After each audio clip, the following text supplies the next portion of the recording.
Bonjour à toutes et tous, aujourd'hui on se retrouve pour une critique de livre sur le livre Le pouvoir de Naomi Alderman. Alors ce livre de quoi il parle? D'abord avant même de commencer dedans dans l'histoire même, c'est une sorte de mise en abîme où on va avoir un jeune homme qui s'appelle Neil qui va avoir un échange de mails tout simplement avec une personne qui s'appelle Naomi, donc voilà Naomi un peu référence un peu à l'autrice. Du coup, ce jeune Neil va envoyer envoie ce livre, il envoie ce texte qui est donc comme si c'était, on voit l'histoire du personnage qui a écrit le roman, où il dit que pour lui c'est une sorte de novélisation, de roman historique d'une période qui s'est passée il y a longtemps, et voilà, où il a des traces, il a essayé de retracer comment l'histoire en tout cas en est arrivée là.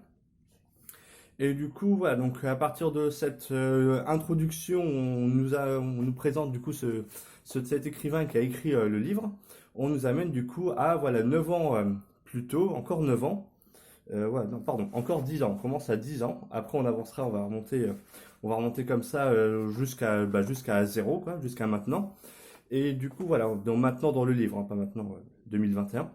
Mais encore, voilà, du coup, nous sommes on va partir de là, on va commencer à partir de ces 10 ans. On va suivre quatre personnages féminins, dont non, trois féminins et un masculin, qui vont avoir tous un parcours différent et on va voir un peu l'origine donc de comment, qu'est-ce qui a marqué un changement à un moment dans la société. Donc bien évidemment tout est fiction, tout est raconté. Et du coup, ce qui va se passer, c'est que dans un premier temps, nous allons avoir trois filles qui ont un parcours différent. L'une va avoir sa fille qui va avoir des symptômes au creux des mains. L'autre va avoir une va en fait quitter sa famille d'accueil, où il y a, c'est l'ambiance est assez dure, hein, je vous le dis tout de suite.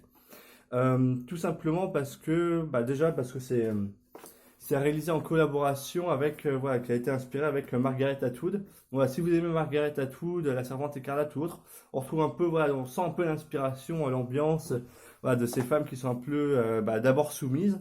Sauf que dans Margaret Atwood, les femmes, en tout cas dans La Servante écarlate, hein, dans le tome 1, on voit pas vraiment la servante se libérer.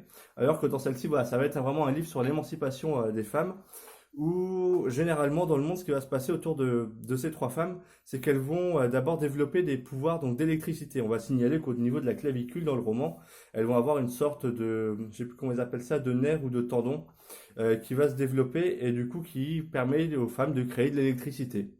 Donc on va avoir plein de théories en amont dans des textes, comme quoi ça aurait pu être avec l'alimentation ou des produits qui auraient été utilisés dans l'agroalimentaire, des produits qui auraient servi pendant la guerre avec les masques à gaz et que ça aurait été, voilà, ce produit aurait été durant la guerre un produit pour résister au gaz et ce produit étant répandu dans les nappes phréatiques, voilà, au fur et avec le temps, serait remonté dans l'eau et les femmes en consommant cette eau sans le savoir, auraient développé donc une sorte de pouvoir électrique.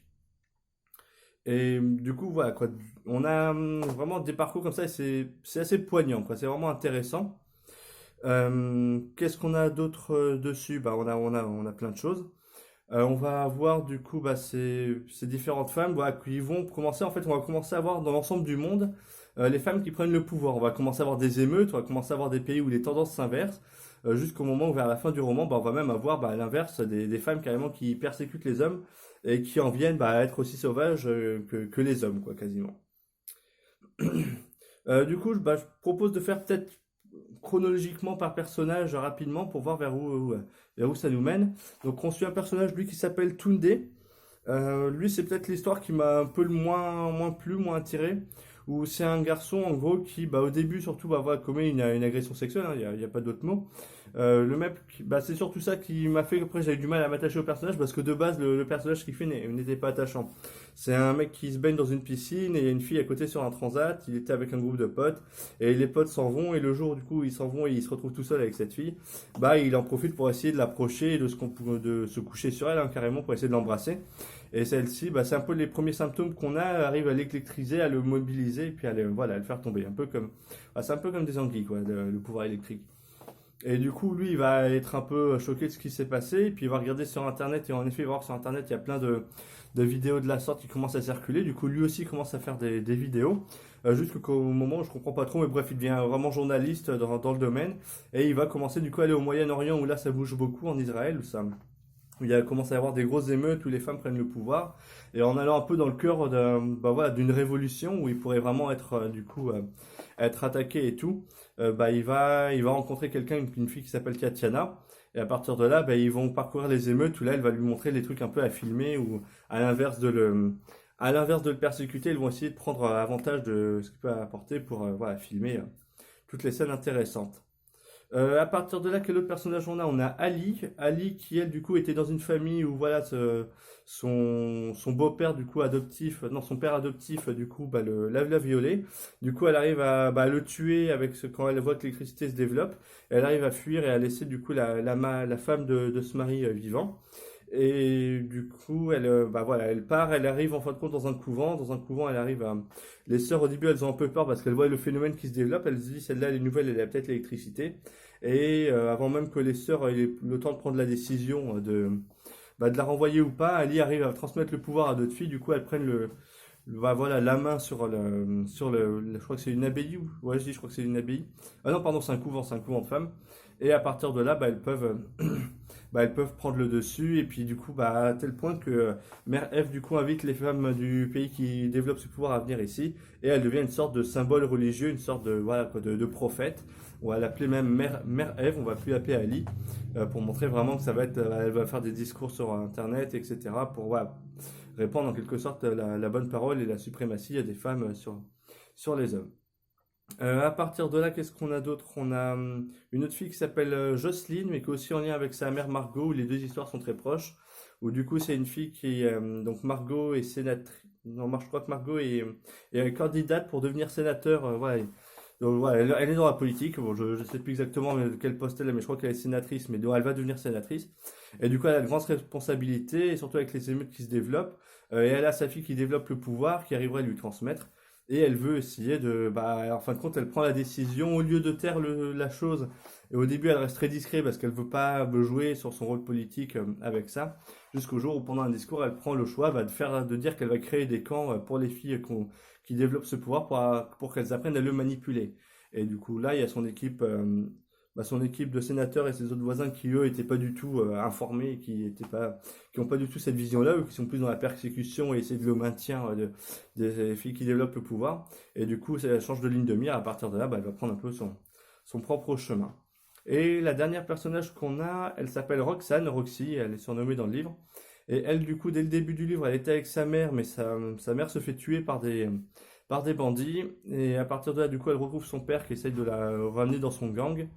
Et au fur et à mesure, elle aussi, elle se rend compte qu'elle est extrêmement puissante.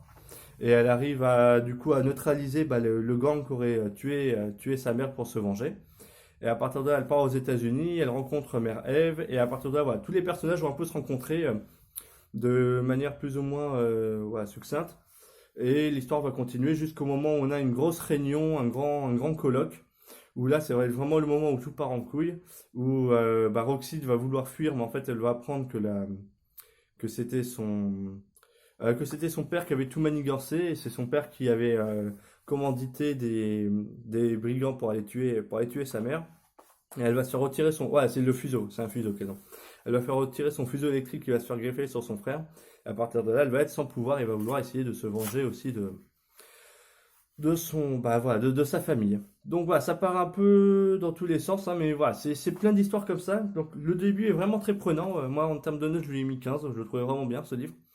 Après, voilà, c'est très bien, mais je trouvais que vers le milieu, il y a une petite baisse. Voilà, je me sentais un peu moins captivé vers la fin, où tout le monde se retrouvait. J'arrivais un peu moins à suivre les personnages dès qu'il y avait des enjeux mondiaux, quoi. Dès que voilà, ça prenait beaucoup trop d'enjeux. Et après, voilà, Naomi Alderman fait le choix, elle, dans son livre, de rester sur des moments marquants, des moments assez vraiment horribles. Voilà, alors que sur toutes les femmes qui développent le pouvoir, on pourrait prendre plein de situations différentes. Voilà, il y a des infinités de situations qui se présentent du moment où tu crées voilà, une civilisation comme ça, toute une mythologie et voilà, un gros bouleversement dans l'histoire de l'humanité. Et elle va surtout se pencher des fois sur des histoires assez dures, hein. Ça va être qu'est-ce qui va se passer à un moment comme une histoire? À un moment, il y aura Tunde qui va retrouver Roxane et ils vont essayer de s'évader du coup parce que Roxane aura perdu son fuseau donc elle aura plus de pouvoir. Elle se retrouve avec Tunde puis elles vont se retrouver dans un camp de réfugiés et là des femmes vont venir défoncer le camp de réfugiés jusqu'à d'ailleurs tuer la copine d'un garçon qui avait rien fait et oui ça il tue la copine bah, vraiment de manière bah, c'est une manière atroce où la fille va enfoncer ses ongles dans les yeux de la fille et l'électrocuter à mort tandis qu'une autre fille va mettre hors d'état de nuire son copain et puis elle va juste le garder en vie assez pour réussir à le violer et puis voilà avec des électrochocs elles arrivent à faire dresser ouais, quoi. Bref, elles arrivent à manipuler les hommes et à leur faire un peu tout ce qu'elles veulent. Et voilà, c'est vrai que c'est la situation de femmes qui vont violer les hommes, c'est quelque chose qui va revenir bah, à plusieurs reprises dans le livre. Et bah, c'est vrai qu'on pourrait se dire, est-ce que ce serait vraiment ça que les femmes feraient si elles auraient du pouvoir, quoi. Du coup, c'est vrai que là, elles se l'utilisent que des cas à part, quoi, sur toute la multitude de femmes qui développent ce pouvoir. Mais où on a l'impression que du coup ça fait une généralité en lisant le livre, qu'on a l'impression qu'il y a beaucoup de femmes, du coup, dès qu'elles ont le pouvoir, bah, elles auraient envie, comme des malades hein, chez les hommes qu'on a, qui ont envie ouais, qui violent des femmes, quoi.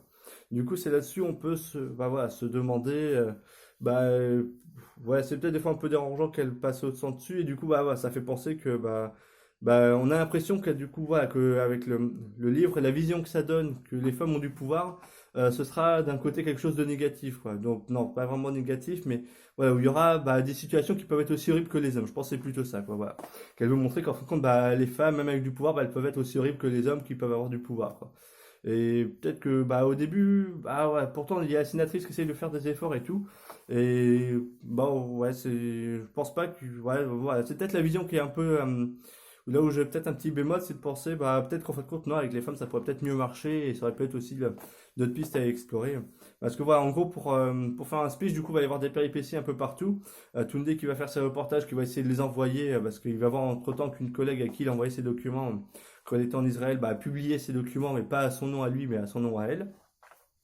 Et du coup, tout ça va mener à la fin où Mère Eve va décider de prendre le contrôle du nouveau pays qui sera fondé par la fille Tatiana qui va prendre le pouvoir.